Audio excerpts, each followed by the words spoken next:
Yo trabajo con casi todas las denominaciones, con diferentes grupos, iglesias independientes, y he observado en los 62 años que yo llevo haciendo este trabajo que de un porcentaje alarmante de iglesias está ausente lo que yo llamaría una pastoral para el dolor.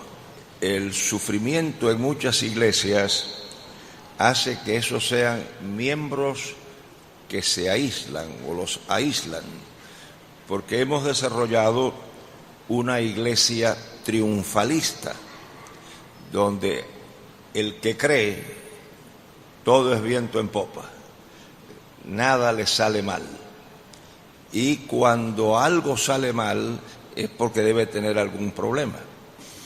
Mi esposa, que ha viajado mucho aquí a Guatemala, a veces ha venido conmigo, a veces ha venido sola porque ella tiene amistades en Guate.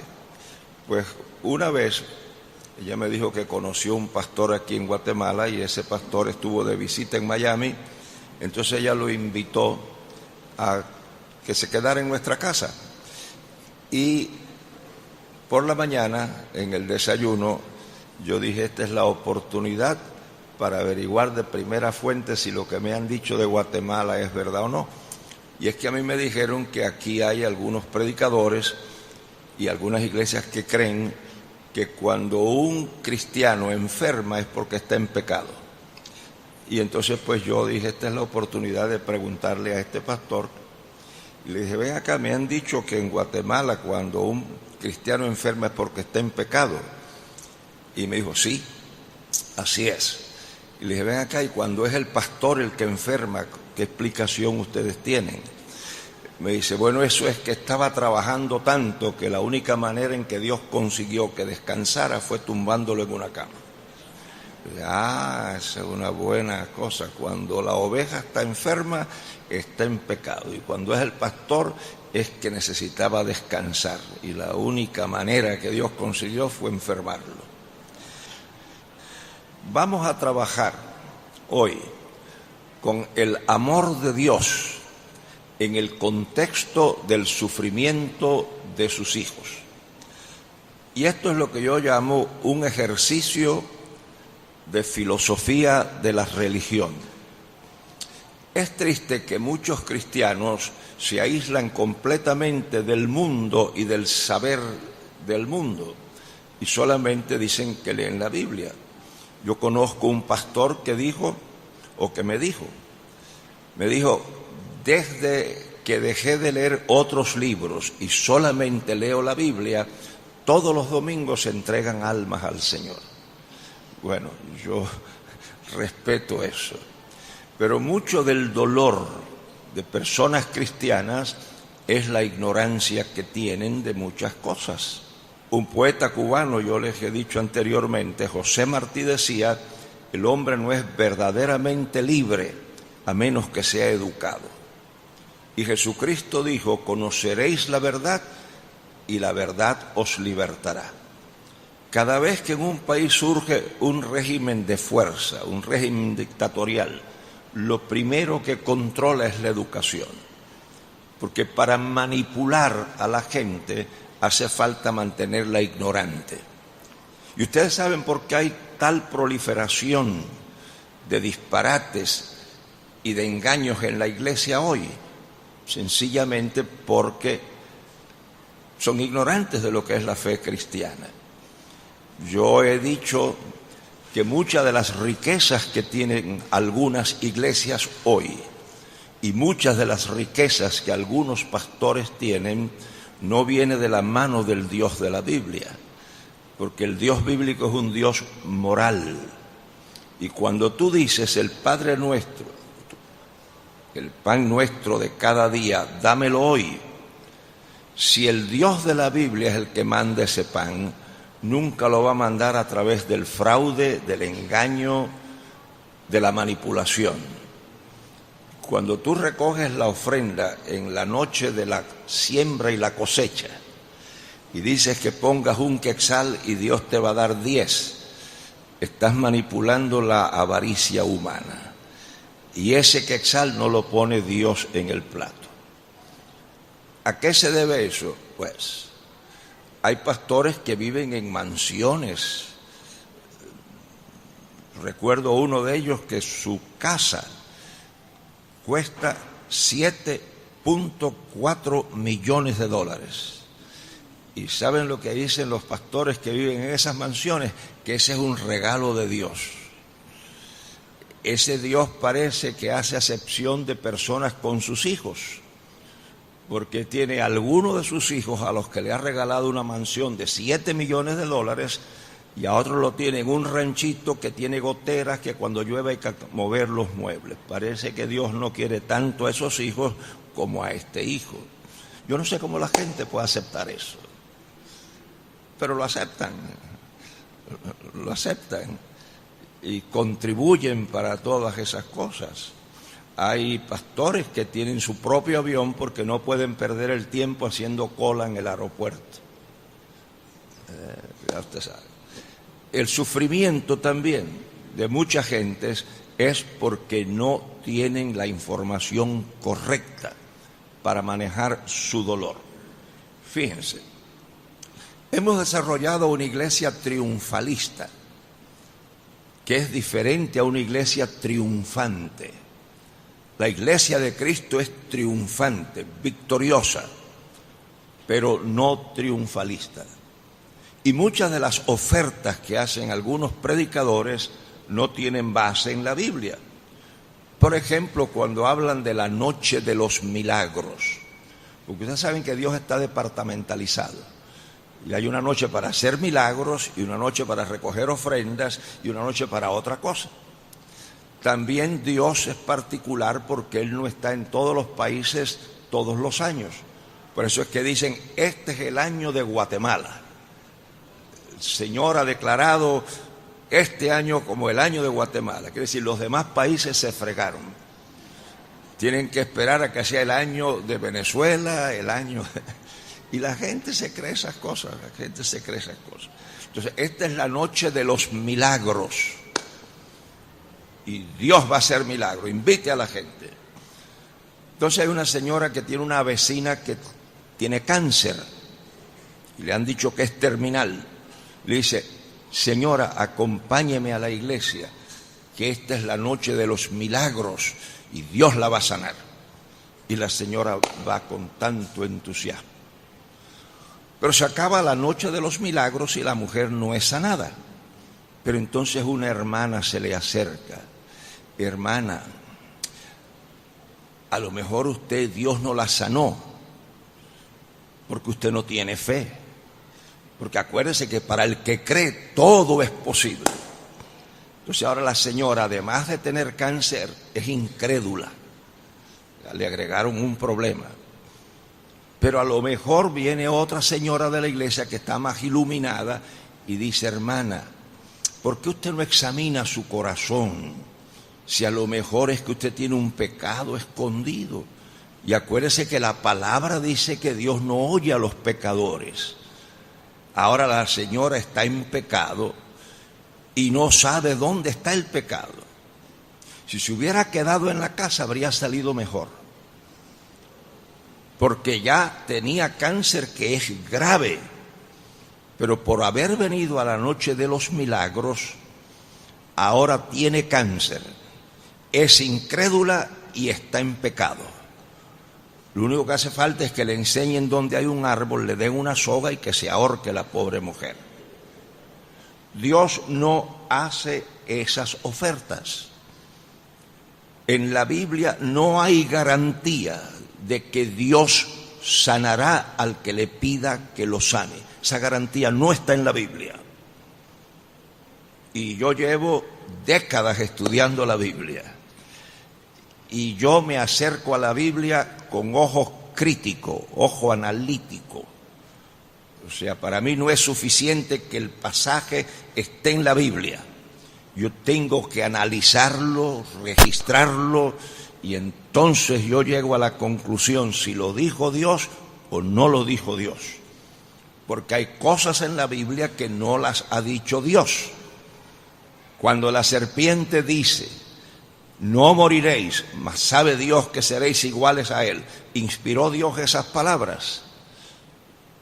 Entonces Dios se contradice. Pero bueno, es que toda escritura es inspirada divinamente, es cierto. Todo lo que está en la Biblia está inspirado por Dios a que esté, pero todo lo que está, Dios no lo inspiró. Entonces hace falta atender todas las promesas que hace la Biblia. Para el que cree todo es posible. Todo lo que pidiereis en oración creyendo lo recibiréis. Y muchas más promesas. ¿Son promesas aisladas? No. La Biblia, tanto el Antiguo como el Nuevo Testamento, son contratos. En el pensamiento hebreo era un contrato que tenía la fuerza jurídica de un contrato, donde están las cláusulas. Pero cuando usted firma un contrato, no se ha dado cuenta, no sé si lo hacen aquí en Guatemala, pero en Estados Unidos se hace. La mayoría de las cláusulas van en letras grandes. Pero entonces, al final del contrato, hay unos párrafos que van en una letra pequeñita, pequeñita, que casi nadie lee. Entonces, en la letra grande dice, este carro que usted compra tiene garantía. Usted compra el carro y al mes rompe el carro y usted va a la agencia, mire, el carro está roto, pero hay garantía. Dice, ¿usted leyó abajo, abajo, abajo? Dice, no, dice, lea para que usted vea. Y abajo dice, este carro tiene garantía por 1 mes. Y hace 2 meses que usted lo compró, se fregó. Todas las promesas de la Biblia están escritas en letra grande. Pero en la epístola de Juan hay una cláusula escrita con letras pequeñitas que dice, si demandáramos algo según su voluntad, Él nos oye. Entonces, para usted saber que Dios le va a conceder lo que usted está pidiendo, usted primero tiene que averiguar si es o no la voluntad de Dios. Y por eso es que la Biblia dice que hemos de pedir como conviene, no lo sabemos. Pero el mismo Espíritu intercede por nosotros con gemidos indecibles y de acuerdo a la voluntad de Dios demanda por los santos.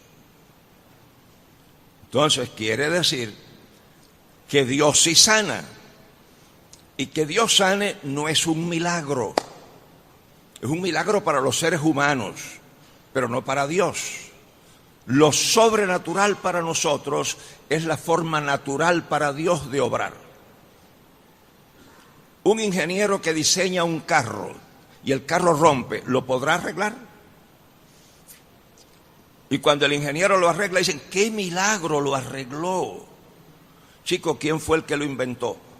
¿Y quién fue el que lo hizo? Pues Él. Si Dios nos creó a nosotros, podrá curarnos a nosotros.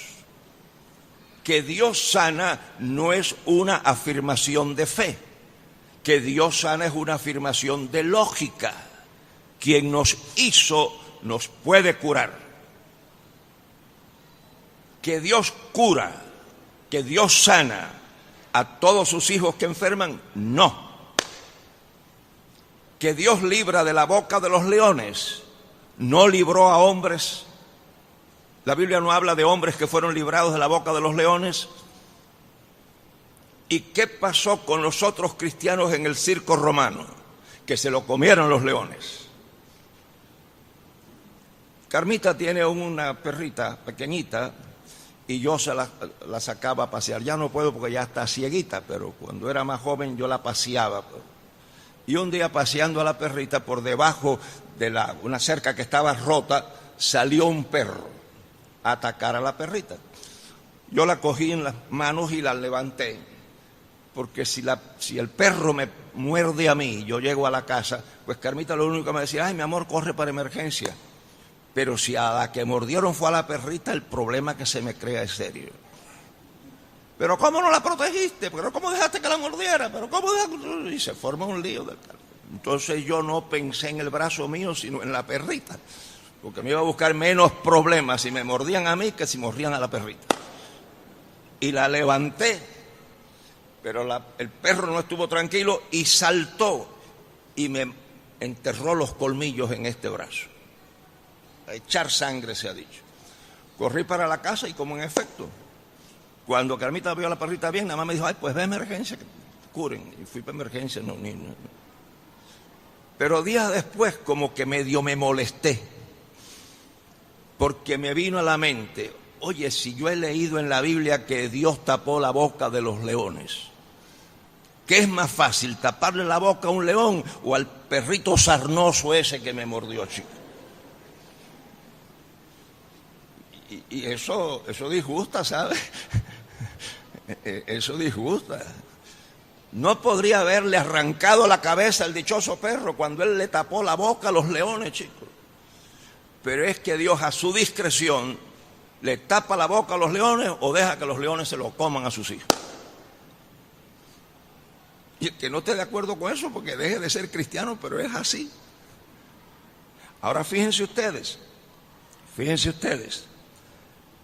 la Biblia enseña claramente que Dios nos sana a todos. Miren lo que dice aquí en 2 de Corintios. ¿Quién enferma y yo no enfermo? Dice Pablo. ¿Quién se escandaliza y yo no me quemo? Mas tuve por cosa necesaria enviaros a Epafrodito, mi hermano y colaborador y compañero de milicia y vuestro mensajero y ministrador de mis necesidades, porque tenía gran deseo de veros a todos vosotros, y gravemente se angustió porque habíais oído que había enfermado. Pues en verdad estuvo enfermo a la muerte, mas Dios tuvo misericordia de él, y no solamente de él, sino aún de mí, para que yo no tuviese tristeza sobre tristeza. Esto lo dice Pablo, que sanó a mucha gente. Otro pasaje. Erasto se quedó en Corinto y a Trófimo dejé en Mileto enfermo. Compañero de Pablo, ¿por qué no lo sana si quiere que siga con él? Lo dejó enfermo. Porque Dios no sana a toda la gente. Miren ustedes lo que dice el libro de Hebreos.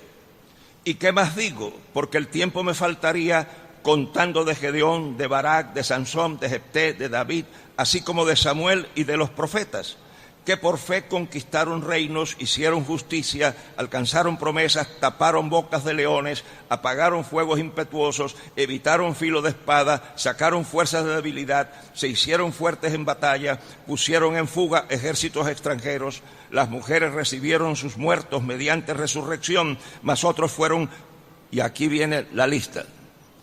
Hasta aquí es la lista de la iglesia triunfalista. Todo resuelto, pero ahora observen el otro pedazo de la lista.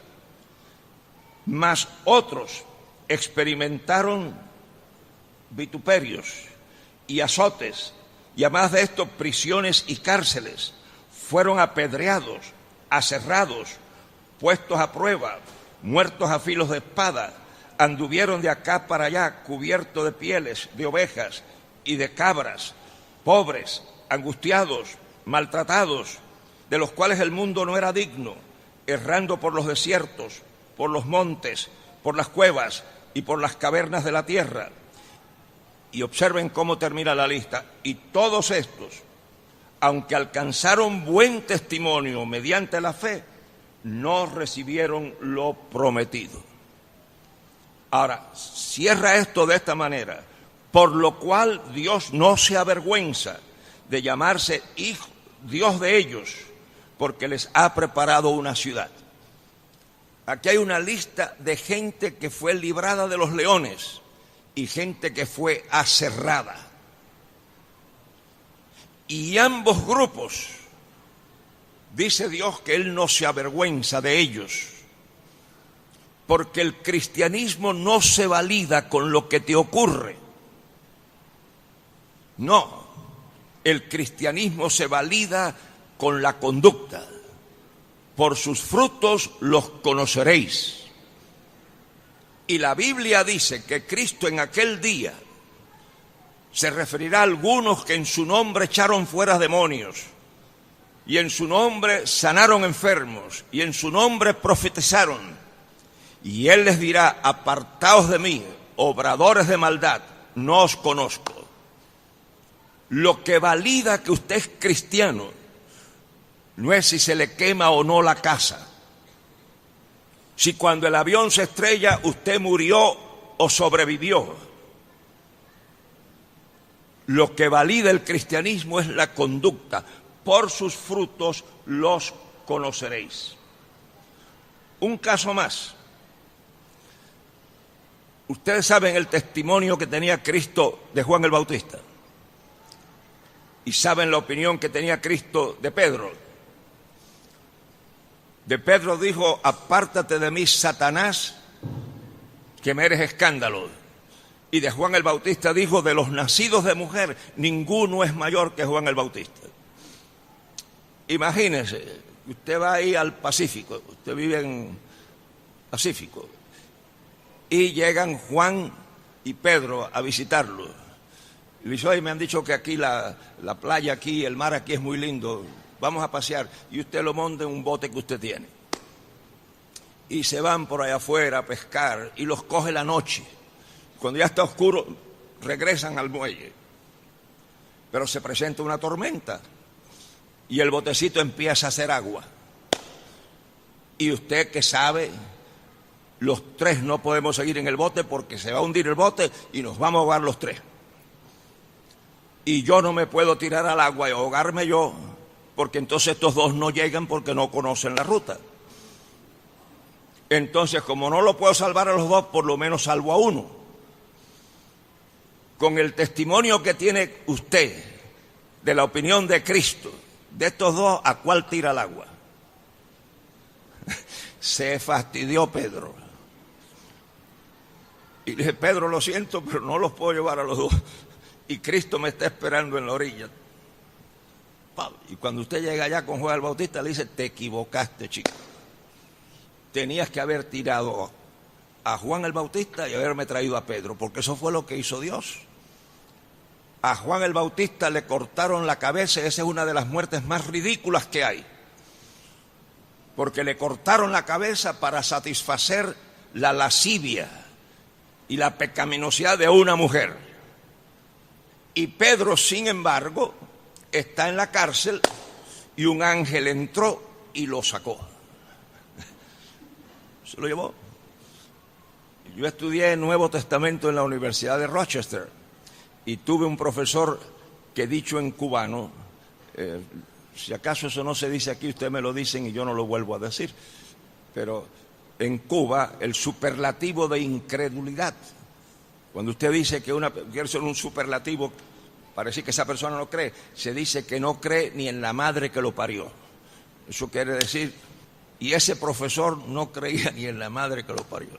Y cuando llegamos a la parte de Pedro en la cárcel, él, como, no sé si tratando de burlarse de mí, porque en estas universidades, en estas facultades de teología, no creen en los milagros ni en lo sobrenatural, todo es muy racional.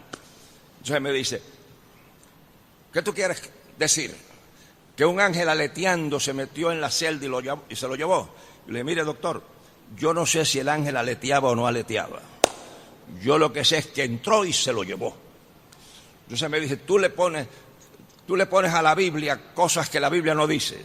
Yo le dije: y el problema de ustedes los teólogos es que dicen que creen en Dios y no lo dejan que se comporte como Dios. Lo sacó, porque Dios es así. ¿Por qué deja que le corten la cabeza en una forma tan ridícula, tan ofensiva, tan sucia? Y a Pedro manda un ángel y lo saca. Sencillamente porque Dios es así. Tratemos ahora, con eso en mente, del amor de Dios en el contexto del sufrimiento humano. La Biblia contiene pasajes obscuros. Yo llevo muchos años estudiando la Biblia. Considero que tengo una biblioteca bastante buena, con obras de autoridades en el saber bíblico. Yo tengo amigos que son especialistas en diferentes áreas de la teología. Y cuando mi biblioteca no alcanza, o yo voy a una universidad que me queda cerca, que tiene una sección religiosa muy buena, o llamo a uno de mis amigos y le digo, mira, estoy trabajando con este pasaje, no entiendo lo que esto es. ¿Quieren que les diga una cosa? Hay pasajes de la Biblia que no he encontrado a nadie que lo entienda. No importa la educación que tenga, que domine los idiomas bíblicos, que domine la historia, porque hay pasajes cerrados, obscuros, que yo no sé lo que significan y no he leído a nadie que me lo pueda explicar. Cerrados, cosas que yo no entiendo.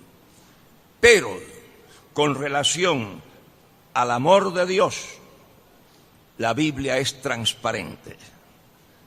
Para entender el amor de Dios no hace falta saber ni griego ni hebreo, ni hace falta estudiar la historia de la Iglesia. Es transparente. Yo he contado del caso del hombre que yo atendí en una prisión militar. Y cuando lo fueron a ejecutar, yo fui a la celda para acompañarlo al lugar de la ejecución. Y en la celda le pregunté, ¿estás preparado para lo que viene? Y él me dijo, sí, porque de tal manera amó Dios al mundo, que ha dado a su Hijo unigénito para que todo aquel que en él cree no se pierda, mas tenga vida eterna. Y lo acompañé al lugar de la ejecución y frente a los soldados que lo iban a ejecutar, me abrazó y me dijo, allá nos veremos. Yo no tuve tiempo para explicarle a ese hombre historia de la Biblia, ni hermenéutica, ni nada. Nada más le dije que Dios era amor y que de tal manera había amado que se había entregado. Y fue suficiente para él. Llegué a otra celda y cuando hablo con un preso y le voy a hablar del Señor, me dice, no, yo quiero que me busquen un cura. Yo le dije, con mucho gusto yo te lo busco. Porque aquí hay un monje franciscano español que también hace el trabajo que yo hago. Pero me dejas decirte 2 palabras antes de buscarte al cura. Y me dijo que sí. Y en una cápsula, no una explicación de 1 hora, pequeñito, le hablé del amor de Dios. Y cuando se lo expliqué, le dije, ¿quieres aceptarlo? Y me dijo, sí. Y oramos y se entregó al Señor. Y cuando yo dije amén, le dije, te voy a buscar el cura ahora. Y me dijo, ya no me lo busques, que ya no me hace falta.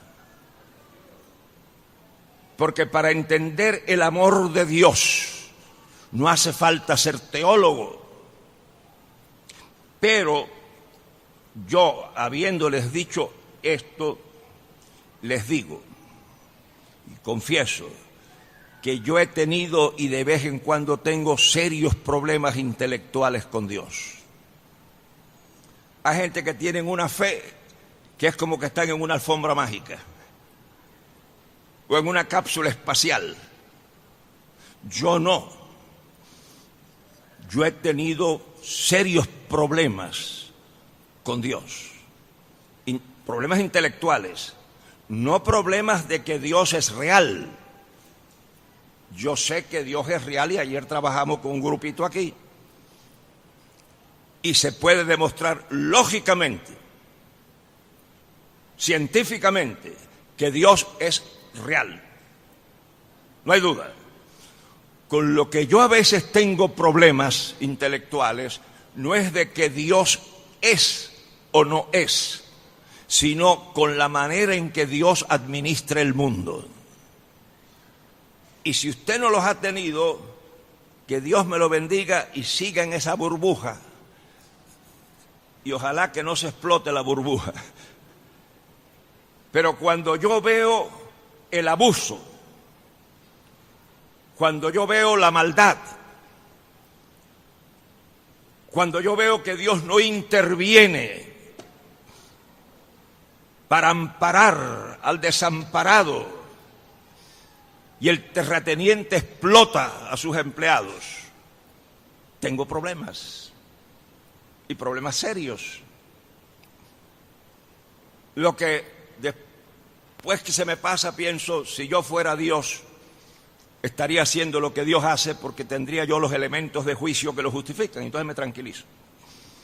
Y cuando me vuelve otra vez, que veo el abuso, que veo la miseria, que veo la explotación,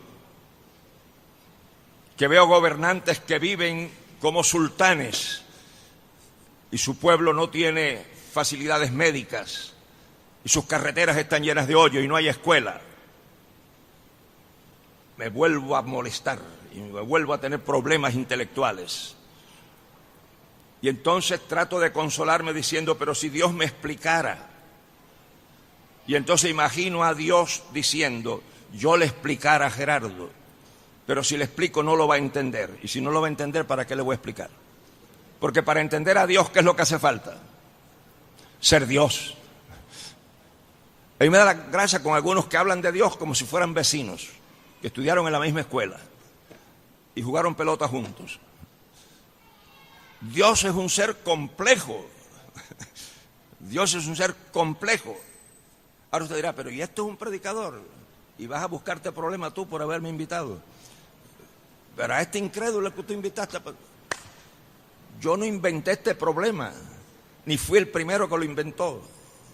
Yo le voy a leer ahora hombres de la Biblia que ustedes respetan para que vean que el problema de ellos era más grave que el problema mío. Fíjense ustedes, ¿cómo dice el libro de Job? Después de esto abrió Job su boca y maldijo su día. Yo todavía no he hecho eso, no he llegado a ese punto de desesperación. Yo bendigo mi día y estoy contento de que nací. Y exclamó Job y dijo, perezca el día en que yo nací y la noche en que se dijo, varón es concebido. Sea aquel día sombrío y Dios no cuide de él desde arriba, ni claridad sobre él resplandezca, afénlo tinieblas y sombra de muerte, repose sobre él nublado, que lo haga horrible como calaginoso día, ocupe la obscuridad aquella noche, no sea contada entre los días del año, ni venga en el número de los meses. Oh, si fuera aquella noche solitaria, que no viniera canción alguna en ella, maldíganla los que maldicen al día, los que se aprestan para levantar su llanto, obscurézcanse las estrellas del alba, espere la luz y no venga, ni vea los párpados de la mañana, por cuanto no cerró las puertas del vientre donde yo estaba, ni escondió mis ojos de la miseria. ¿Por qué no morí yo desde la matriz? ¿O fui traspasado en saliendo del vientre? Pues que ahora yaciera yo y reposara, durmiera y entonces tuviera reposo. ¿Por qué no fui escondido como aborto, como los pequeños que nunca vieron la luz? ¿Por qué se da luz al trabajado y vida a los de ánimo en amargura, que esperan la muerte y ella no llega, aunque la buscan más que tesoros, que se alegran sobremanera y se gozan cuando hallan el sepulcro? ¿Tenía problema este hombre con Dios? Yo todavía no he buscado a la gente que maldiza para que maldigan el día mío. No. Pero fíjense ustedes, si ustedes van al libro de Habacuc y en el desarrollo de la historia judía, en el libro de Habacuc se supone que es donde empieza la especulación del pensamiento hebreo. Hasta ese momento ellos lucharon con las cosas, pero cuando vieron que eran la nación escogida y le ocurrían tantas cosas, no le quedó otro remedio que especular para ver por qué nos pasa. El mundo persa lo resolvió fácil, porque el mundo persa, al ver esta dualidad de sufrimiento y felicidad, pues desarrollaron lo que se llama dualidad religiosa. Crearon un Dios del mal y un Dios del bien. Y cuando todo salía mal, el Dios del mal estaba gobernando. Y cuando todo salía bien, el Dios del bien estaba gobernando. Los judíos no podían hacer eso porque eran monoteístas radicales. Hay un solo Dios y un solo Dios moral. Miren lo que dice ahora Habacuc. La carga que vio Habacuc profeta. ¿Hasta cuándo, oh Jehová, clamaré y no me oirás? Y daré voces a ti a causa de la violencia, y no salvarás. ¿Por qué me haces ver iniquidad y haces que mire molestia y saco y violencia delante de mí, habiendo además quien levante pleito y contienda? Por lo cual la ley es debilitada y el juicio no sale verdadero, por cuanto el impío asedia al justo, por eso sale torcido el juicio. Usted nunca ha visto que el poderoso puede atropellar al infeliz y los tribunales lo absuelven porque tiene el dinero para pagar un abogado. Eso no ocurre aquí en Guatemala, en otros países. Eso es lo que está viendo este hombre. Ahora fíjense ustedes, donde viene el problema. ¿Por qué los persas resolvieron su problema? Porque los persas tenían dioses mitológicos. Y el dios mitológico es un dios inmoral. Por eso no tenían problemas. El problema lo tengo yo y lo tienen esta gente porque afirmamos a un dios moral. Miren que ese es el gran problema de este hombre. Muy limpio eres de ojos para ver el mal. Muy limpio eres de ojos para ver el mal. Ni puedes ver el agravio. ¿Por qué pues ves los menospreciadores y cantas cuando destruye el impío al más justo que él? ¿Ven dónde está el problema? El problema está en que nosotros creemos en un Dios moral, justo y que es amor. Las naciones no cristianas no tienen ese problema, porque sus dioses son inmorales. ¿Te asusta a ti que un ladrón robe? Es consistente. Si es ladrón, lo que él debe hacer es robar. Este es el problema. Y observen ustedes a la conclusión que llega el salmista, que es gravísima. Miren, he aquí, estos impíos, sin ser turbados del mundo, alcanzaron riquezas. Y ahora observen lo que él dice: verdaderamente, en vano he limpiado mi corazón y lavado mis manos en inocencia, pues he sido azotado todo el día y empezaba mi castigo por las mañanas. Usen lógica. Este hombre está rodeado de impíos que maldicen a Dios, que blasfeman a Dios y son prósperos.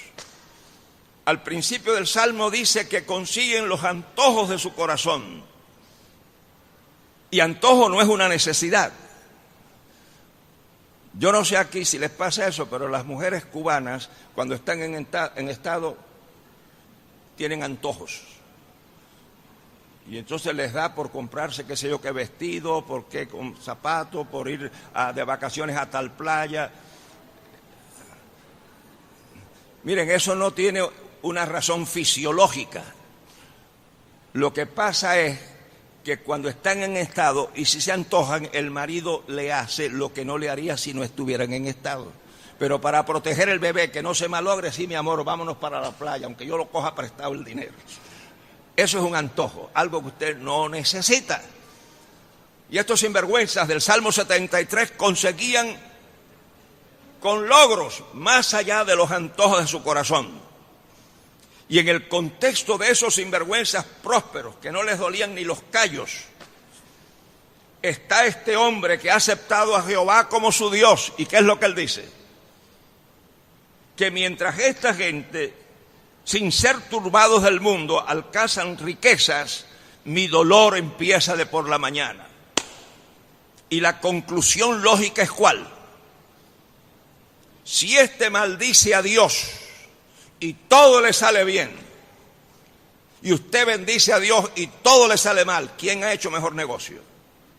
Y ahora no se esconda detrás de la fe con escrúpulos ni cosas de esa. Agarre el toro por los cuernos.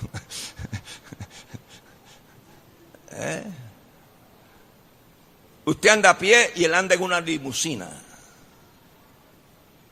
Usted va a comer allí a lo que llaman en Honduras, y como aquí la pastora es hondureña, ¿no?, a una fritanga, a desbaratarse el corazón con toda la grasa que le meten a esa cosa.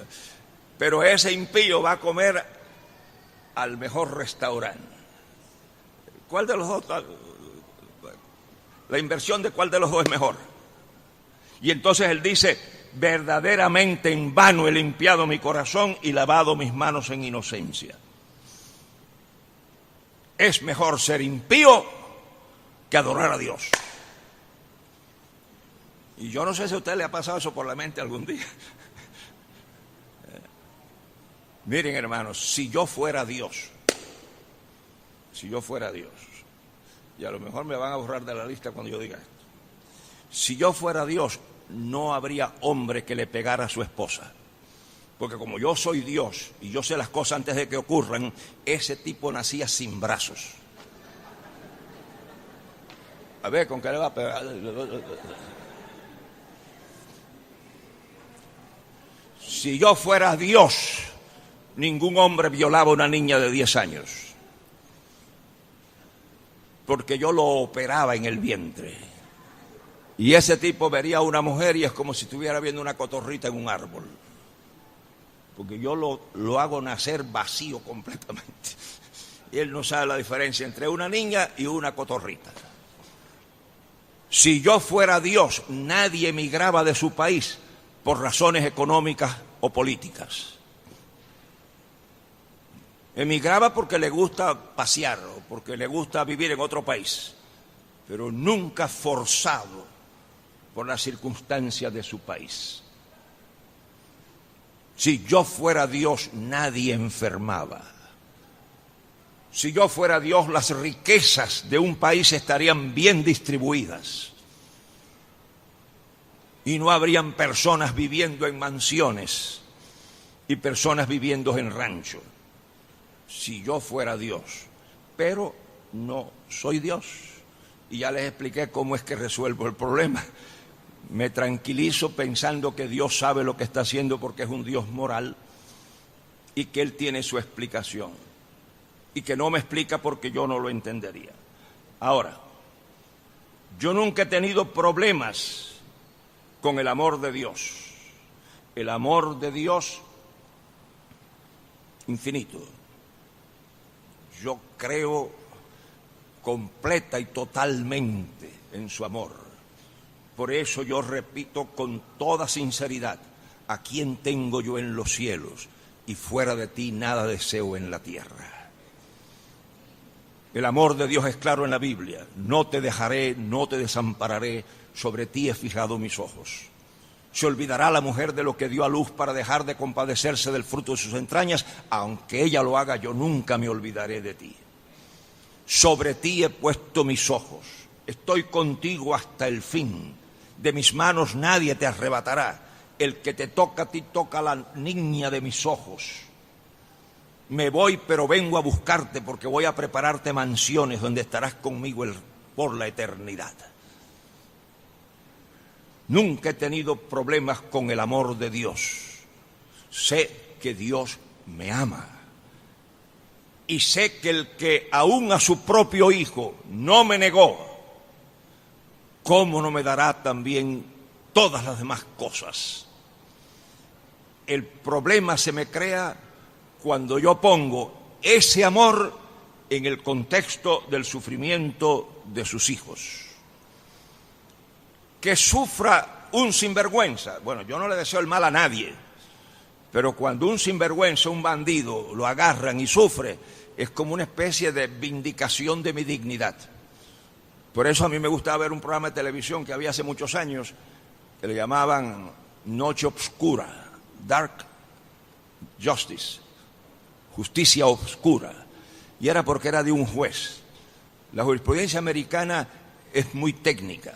Si yo no creyera en Dios, yo viviría asustado en Estados Unidos, porque el sistema legal, bien complicado y bien subjetivo en algunas partes. Hay sinvergüenzas que están en la calle y hay inocentes que están en las cárceles. Yo estaría asustado si viviera allá. Ese programa me gustaba, ¿por qué? Porque por un tecnicismo era juez el hombre y traían a su tribunal sinvergüenzas, pero por un tecnicismo lo tenían que absolver.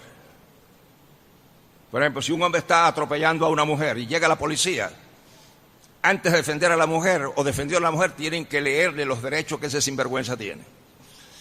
Y si el policía se asustó porque ve que la van a matar y la agarra y lo separa y lo arresta y no le leyó eso, es un arresto ilegal y el tipo va libre. Entonces el juez tenía que soltar gente por esas razones. Pero él tenía un grupito de 2 o 3 que entonces averiguaba dónde vivía el sinvergüenza. Y por la noche se montaba en un motocicleta, se ponía un jaque y venían los otros en motocicleta y buscaban al sinvergüenza. Y se lo llevaban para un lugar solitario, muchacho, y lo ponían, ya tú sabes cómo. Yo esperaba los 5 minutos finales del programa y me metía en una burbuja espacial. Va a haber justicia en esta tierra. Al tipo lo van a moler, chicos. Yo esperaba ese minuto ahí cuando ya. Te escapaste de la justicia del tribunal, pero te agarraron. Entonces, que sufre el sinvergüenza a mí no me da tanto dolor. Pero el bueno, el que adora a Dios, el que ama a Dios, me crea problemas. Y ahora mire, ustedes pónganlo eso en términos filosóficos. La afirmación del Dios bíblico en el contexto del sufrimiento de sus hijos es un problema. ¿Por qué? Porque usted en lógica no puede decir Dios omnipotente, Dios bueno, sufrimiento. Si usted dice que Dios es omnipotente, Él puede suprimir el sufrimiento. Y si siendo omnipotente no evita el sufrimiento, es porque es omnipotente pero no es bueno. Entonces, no, Dios es bueno.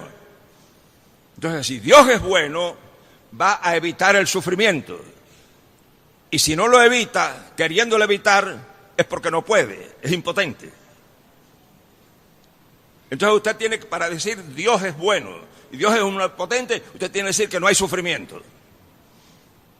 Que cuando le dicen que su hermano tiene cáncer, no es una idea que tiene, es una imaginación, pero no tiene cáncer.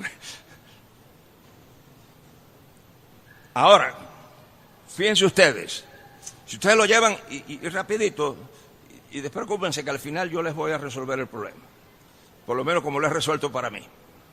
Si ustedes usan la ley de la contradicción en lógica, la ley de la contradicción dice que cuando 2 proposiciones se contradicen, una de las 2 es falsa. Usted va a un hospital oncológico y hay una niña de 5 años muriendo en dolores espantosos porque el cáncer la tiene completamente invadida. Y al lado de ella está sentado un médico que es su padre, que es un oncólogo reconocido en el mundo entero como el hombre que ha sanado toda forma de cáncer. Y él dice, esta niña es mi vida. La amo con mi alma, con todo mi corazón. Y ese hombre ha sanado toda forma de cáncer. Ha sanado ese cáncer que tiene la niña, en otras niñas lo ha sanado. Si él afirma que puede sanar ese cáncer y afirma que la ama con toda su alma y la niña muere en medio de dolores espantosos, la afirmación de que puede sanarla y no la sana, y la afirmación de que la ama con su alma y no la sana es contradictoria. O él no la ama como dice que la ama, o él no sana el cáncer como dice que lo sana. ¿Está bien eso o estoy equivocado?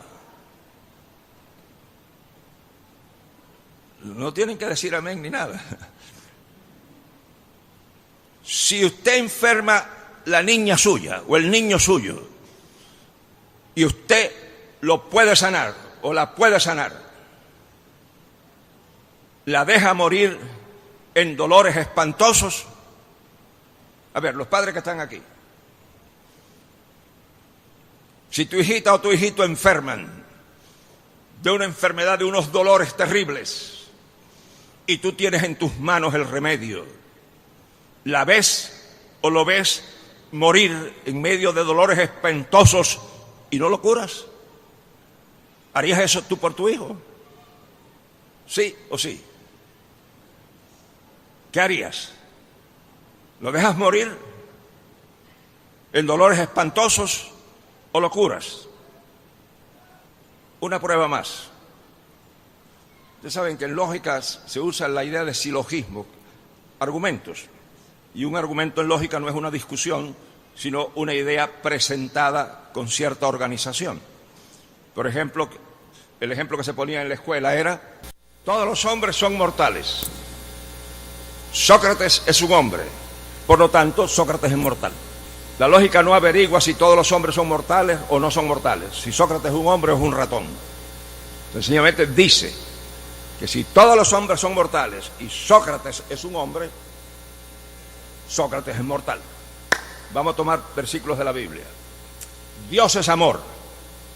¿Dice eso la Biblia? Sí. El amor no hace sin razón. ¿Dice eso la Biblia? Sí. Entonces miren, Dios es amor. El amor no hace sin razón. Por lo tanto, todo lo que Dios hace tiene que tener razón. Y no le busque más vuelta, que no las tiene, no hay por dónde agarrarlo. O sea, cuando yo presento un argumento, lo presento para que no tengan por dónde agarrarlo. Lo aceptan o lo aceptan. Ahora, yo les voy a poner a ustedes dos casos para que ustedes me digan la razón de esto. Yo fui pastor de un joven matrimonio, unos 35 años más o menos. Y una noche después del servicio, un domingo, me dicen: Gerardo, queremos que vengas a casa. Y yo fui a la casa de ellos. Y cuando entro me dice: mira, tú sabes que Olguita y yo llevamos 8 años de casados. Hemos querido tener hijos durante estos 8 años y no hemos podido. Hemos hecho todo lo que se puede hacer en la medicina y en esto y el otro y no tenemos hijos. Mira lo que nos acaba de ocurrir. A Olguita le salió algo aquí sobre una costilla y lo determinaron que era cáncer. Y entonces le empezaron radiación aquí. Pero ¿qué sucede? Que se acaba de establecer que Olguita está en estado. Dice: nosotros, a pesar de la radiación, no tomamos medidas preventivas, porque si en 8 años no hemos tenido hijos, ni nos pasó por la mente que tendríamos que tomar prevención. Y el médico nos ha dicho que tenemos que suspender la radiación para que el bebé nazca o hacerle un aborto. Porque si dejamos el feto y la radiación lo va a deformar y lo va a convertir en un monstruo. Yo pensé que ellos me habían invitado para que, como yo pastor, les aconsejara cuál de las dos íbamos a matar. A la madre suspendiendo la radiación o al bebé abortándolo. Y cuando me vieron, parece que la cara que me quedé en el aire, dijo: no, Gerardo, pero no te dijimos que vinieras para que nos aconsejes. Ya nosotros sabemos lo que vamos a hacer y ya firmamos los papeles. Y la radiación se va a suspender porque queremos que nuestra niña nazca. Y cuando suspendieron la radiación, yo iba a visitar a esa señora, que quiero correr por la ventana y tirarme. Y Olguita nunca se quejó. Nosotros hicimos vigilia, hicimos días de ayuno y oración en la iglesia. Y el cáncer siguió progresando y progresando y progresando. La niña nació saludable, gracias a Dios. Y Olguita la pudo tener en sus brazos. Pero poquito después, Olguita murió. La noche que murió, yo voy a verla y le digo: Olguita, repite conmigo: Jehová es mi pastor.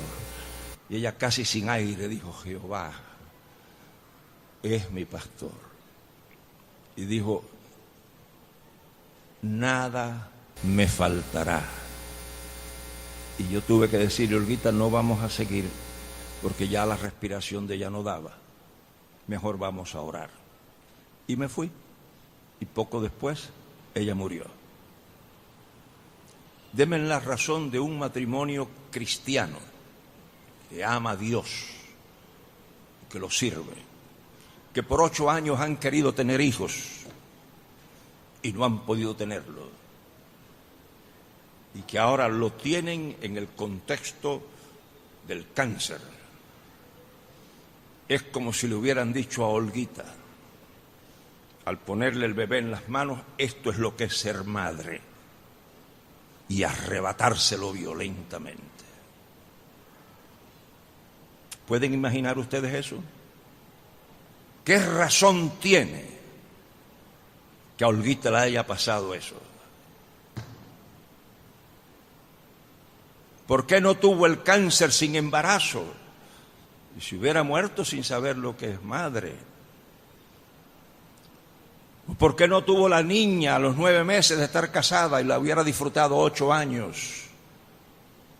No, es como en el calor de Chiquimula, usted ver a un niño pasar al mediodía con un sol y decirle con un helado en la mano, pásale la lengüita. Eso es lo que es un helado y retirárselo. ¿Quiere usted algo más cruel que eso? Yo conocí a un hombre dominicano, predicador, Paco, era su nombre, y yo le conseguí un trabajo a Paco de ascensorista. Estamos hablando de la década del 60, era un ascensor no de esos automáticos, sino que se activaban con una palanca y que tenía la puerta, era una puerta de acordeón, de esas que haces bien. Paco trabajaba allí, pero él vivía en un barrio muy malo, muy peligroso, y en el verano él se traía a los niños que él tenía, 2 niños pequeños, los traía al trabajo. Los 2 niños bajaron al sótano del edificio a jugar. Y cuando el mayorcito se cansó, dijo, yo me voy para arriba. Y salió corriendo y se metió en el ascensor. Y sin correr la puerta, activó la palanca. Esos aparatos no funcionan a menos que la puerta esté cerrada, porque eso tiene un contacto eléctrico que cuando se checan, entonces es que se activa. El aparato falló y cuando él lo activó, funcionó con la puerta abierta. Cuando el hermanito chiquito vio que se iba el ascensor, se iba a quedar solito en ese sótano, salió corriendo y brincó, pero no le dio tiempo. Y el piso del ascensor y el primer piso trituraron al muchachito y lo mató. Y cuando Paco me llama por teléfono, de Ávila, como me decía él, mira lo que me ha ocurrido. Yo estoy en este país por ese nene que acaba de morir, porque en mi país yo no tenía los recursos para darle la atención médica de una enfermedad que él padecía. Y nos hemos mudado a este país únicamente para poderle dar atención médica a este niño. Y este es el que muere y no de su enfermedad. Mira cómo muere. Y me describió. Y Paco, un hombre que servía a Dios, que había entregado su vida a Él,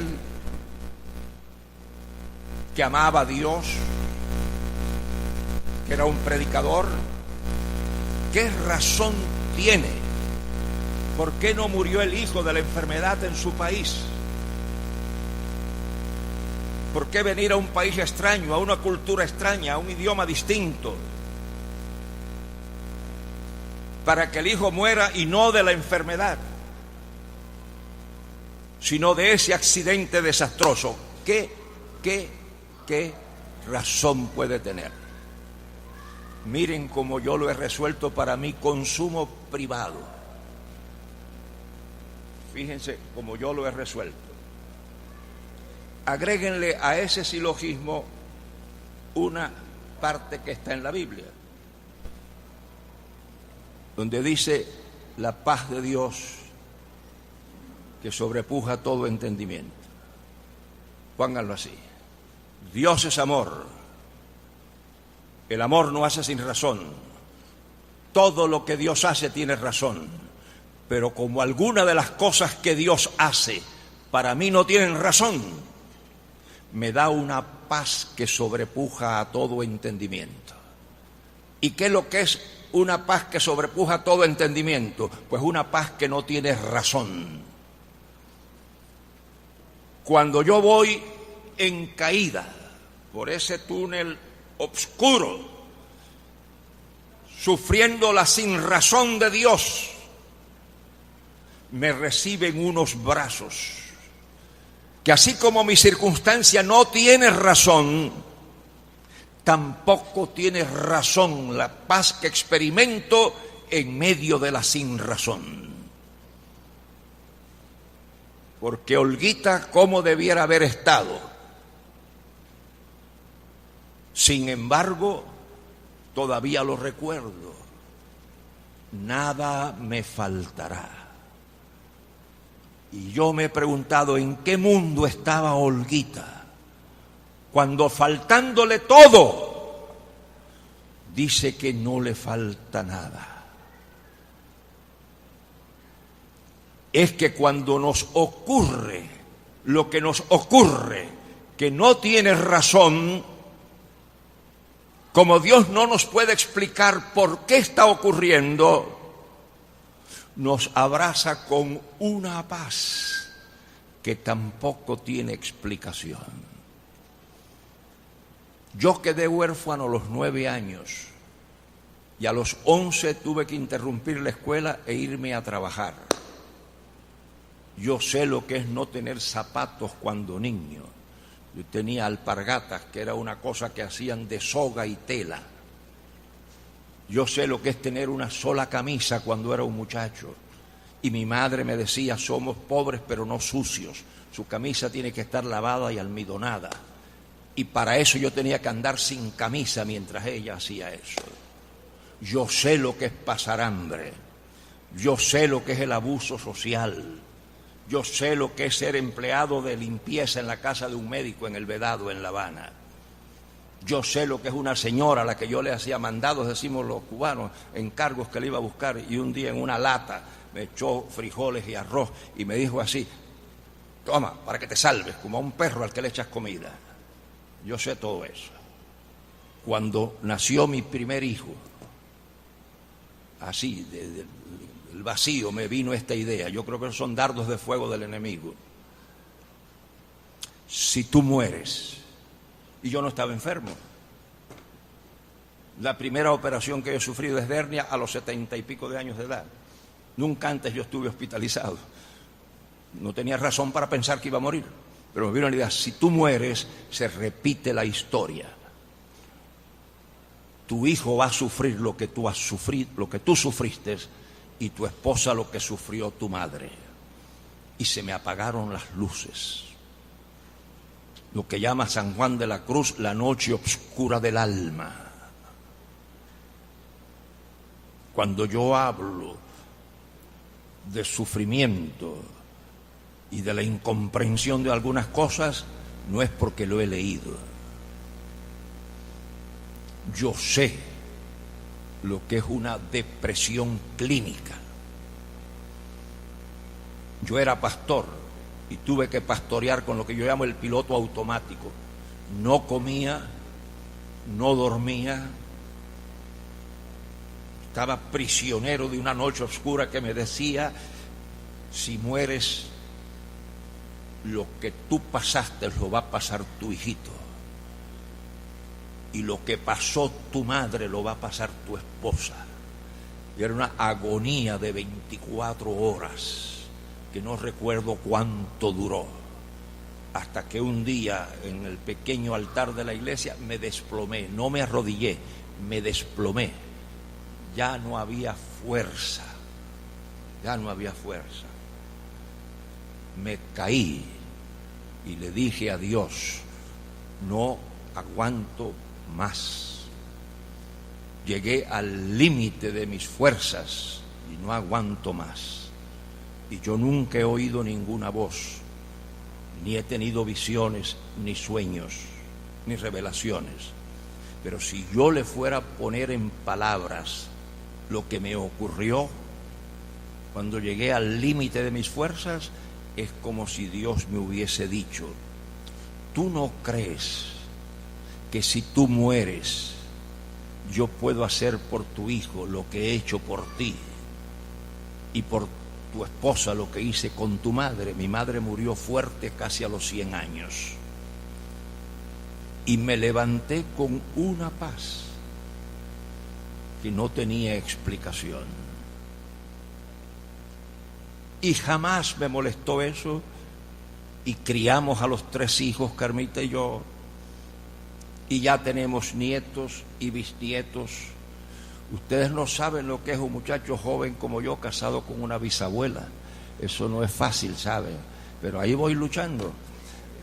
Y voy luchando sin esperanza porque mi suegra murió a los 100 años. ¿No? Vamos a estas cosas y resumimos. El agregado que se le pone a eso: la paz de Dios que sobrepuja todo entendimiento, guardará vuestros corazones y vuestros pensamientos en Cristo Jesús. Si ustedes van ahora a los pasajes que yo les leí, miren ustedes lo que dice Habacuc, para que ustedes vean la transformación. Aunque la higuera no florecerá, ni en las vides habrá frutos, mentirá la obra de la oliva, y los labrados no darán mantenimiento, y las ovejas serán quitadas de la majada, y no habrá vacas en los corrales. Con todo, yo me alegraré en Jehová, y me gozaré en el Dios de mi salvación. Jehová el Señor es mi fortaleza, el cual pondrá mis pies como de siervas, y me hará andar sobre mis alturas. Este es el hombre que no entendía. Y si ustedes leen el libro de Habacuc, Dios no le explicó nada. ¿Por qué es otro hombre aquí?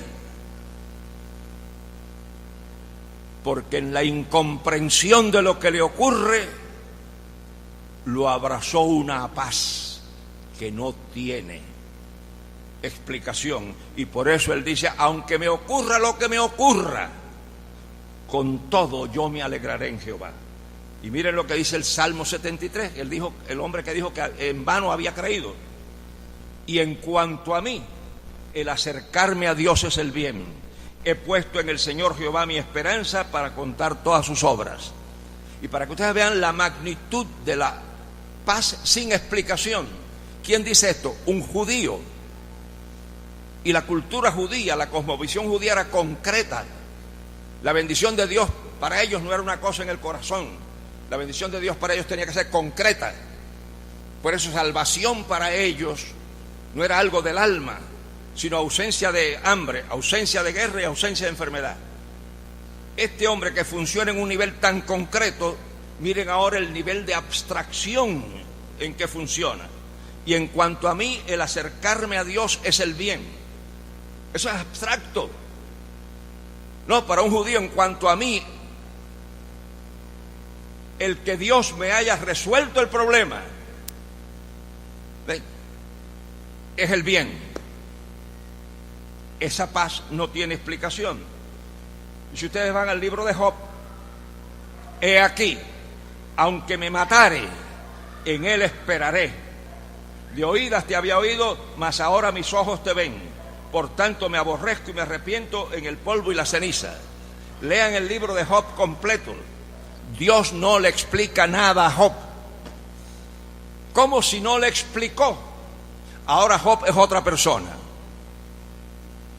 Porque cuando Dios no puede explicar, no porque Él no tenga la capacidad de la explicación, sino porque yo no tengo la capacidad de la comprensión, Él no me deja solo en la noche oscura. Él no me deja en lo contradictorio del sufrimiento de mi hijo. Él me abraza con una paz que la gente va a decir: pero este hombre parece que no ama a su hijo, mira tan tranquilo que está. Por eso una señora que vivían aquí en Guatemala, eran cubanos pero vivían aquí, y fueron a visitar a su hijo en Miami, y el hombre murió allí de vacaciones. Yo me enteré, al que yo conocía era a mi amigo, los padres yo no los conocía, y llego a la funeraria y busco, entonces una señora que está en un grupo de mujeres conversando muy tranquilas, se levanta y dice: ¿usted busca a alguien? Digo: mire, yo soy amigo de Pepe, y me dijeron que su padre murió. Él me dijo: sí, yo soy la madre de Pepe, mi esposo es el que murió. Y yo no sé si yo hice algún gesto, ¿no? Y me dice: usted va a creer que yo no lo quería, ¿verdad? Le digo: ¿y por qué me dice eso, señor? Y dice: no, porque usted me ve tan tranquila conversando ahí con las mujeres. Lo que pasa es que yo soy cristiana. Hay otras viudas aquí, hay que ponerle alcohol en la nariz. Y se forma una gritería y un desbarajuste. Ella estaba sentada en un grupito allí conversando. ¿Quién iba a saber que esa era la viuda, chicos? Si la viuda debiera estar ya cerca del sarcófago, tú entiendes, una sillita allí, yo no sé por qué Dios me permitió eso, cómo se lo llevó tanto que yo lo quería. No, chico, la señora estaba allí que no había quien descubriera quién era la viuda. Me llamaron de una clínica en San José, Costa Rica, la clínica bíblica. Y cuando llaman a un pastor de una clínica es para que vaya a orar por el enfermo y ate la muerte y reprenda al diablo y todas esas cosas. Pero el que me mandó a buscar era un pastor que yo no lo sabía. Y cuando entro al cuarto, lo primero que me dice es: Gerardo, lo mandé a buscar, pero no para que ore por mí. Ya hablé con los médicos, lo mío es terminal, ya me voy. Yo arreglé mis cuentas con Dios hace muchos años, he fundado muchas iglesias en el campo aquí. Lo llamé nada más porque había oído hablar mucho de usted y quería conocerlo. ¿Ven? Y entonces me conoció, conversamos y nos despedimos y él se fue. ¿Por qué? Hombre joven, pero tenía una paz que no tenía explicación. Ahora, para terminar, ¿por qué hay gente que se llama cristiana y no tiene esa paz? ¿Por qué usted va a un funeral de gente cristiana y los encuentra con una desesperación frente a eso? ¿Por qué frente al dolor hay algunos cristianos que se desbaratan? Sencillamente porque la fe cristiana es fe de contrato. Y todas las promesas que la Biblia tiene, tienen condiciones. Me dijeron que hay un hombre que escribió un libro, las 32.000 promesas de la Biblia. Y si eso es verdad, quisiera encontrarme con el autor para decirle: el próximo proyecto es las 32.000 condiciones de las 32.000 promesas. Fíjense ustedes cómo es el pasaje completo de Filipenses. Por nada estéis afanosos. Y afanosos aquí dice preocupados. La preocupación es pecado como el adulterio. Yo sé que la gente no acepta, mucha gente acepta eso. Pero pecado es todo aquello que Dios prohíbe. Y el Dios que prohíbe el adulterio prohíbe la preocupación. Porque aquí lo dice: por nada estéis preocupados. Por eso cuando la gente me dice: no te preocupes, digo: no, yo no me preocupo, yo me ocupo, que es diferente a preocuparme. ¿Ves? Por nada estéis preocupados, sino sean conocidas vuestras peticiones delante de Dios en toda oración y ruego, con acción de gracias. Y la paz de Dios, que sobrepuja todo entendimiento, no es un sortilegio mágico. Porque en la Biblia no hay magia, a menos que sea la de los magos de Egipto. En la Biblia hay una fe coherente que funciona a través de un sistema que Dios ha establecido en nuestra mente. Por eso dice la Biblia: por la renovación de vuestro entendimiento entenderéis cuál es la voluntad de Dios. Una mente toda desbaratada y que corre de un lugar para otro, más nunca va a experimentar esa paz. Entonces, y la paz de Dios, en virtud de que en lugar de preocuparte, te ocupaste en poner las cosas en las manos de Dios, en virtud de eso, Dios te dará una paz que sobrepuja a todo entendimiento.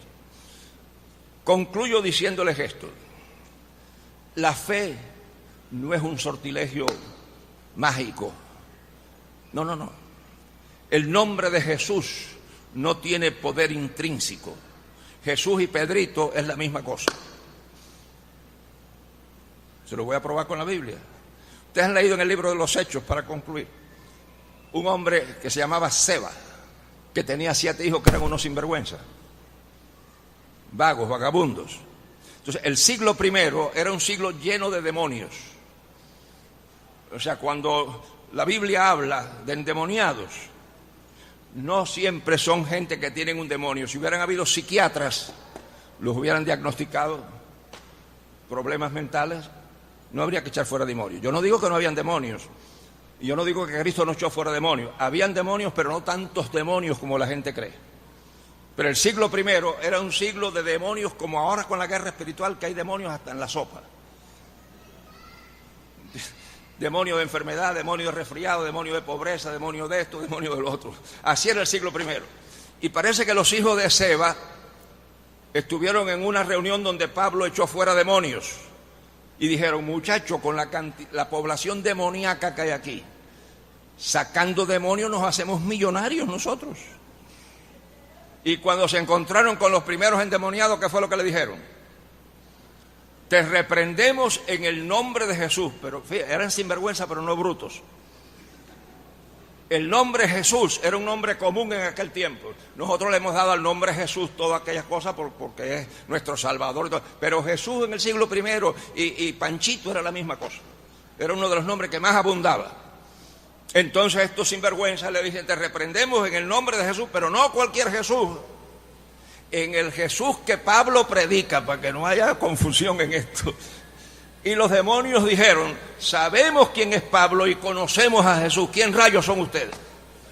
Y les cayeron encima que si no corren, los huesos los dejan allí. Salieron como el perro que tumbó la olla.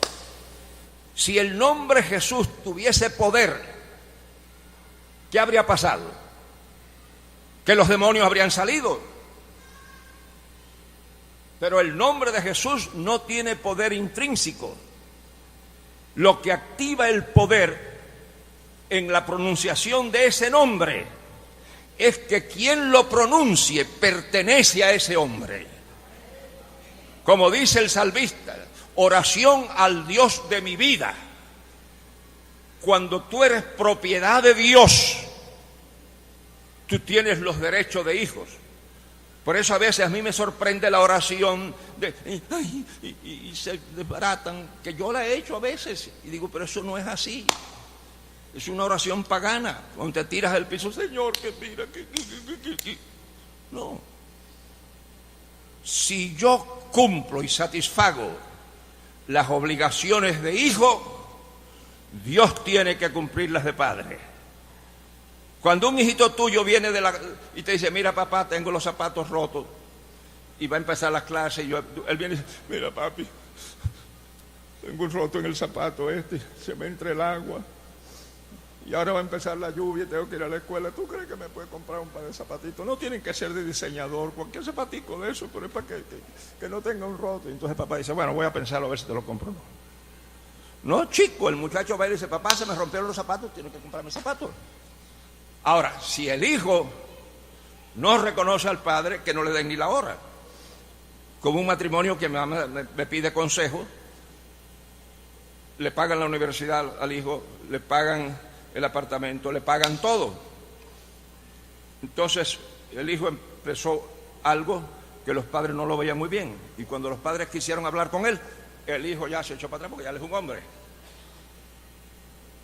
Y los excluyó y me pidieron consejo. Yo le dije, es muy fácil, ustedes no tienen hijos, el hijo se murió. Porque hay hijo genético, el que se engendra y se pare, hijo de conducta. Por eso yo nunca digo buen hijo, porque buen hijo lógicamente implica mal hijo, y si es malo no es hijo es conducta. Y le dije, ahora ustedes le quitan todo, y que se pague el esto y se pague el otro, que se pague aquello. Y si resucita, porque a lo mejor resucita porque hay milagros. Y él viene, asegúrense que resucitó a los padres y no a los proveedores. Si se resucitó y dice, papi, no puedo pagar la universidad, todavía está muerto. Llévenle flores al cementerio. Porque el hijo pródigo, cuando regresó, ¿qué fue lo que dijo?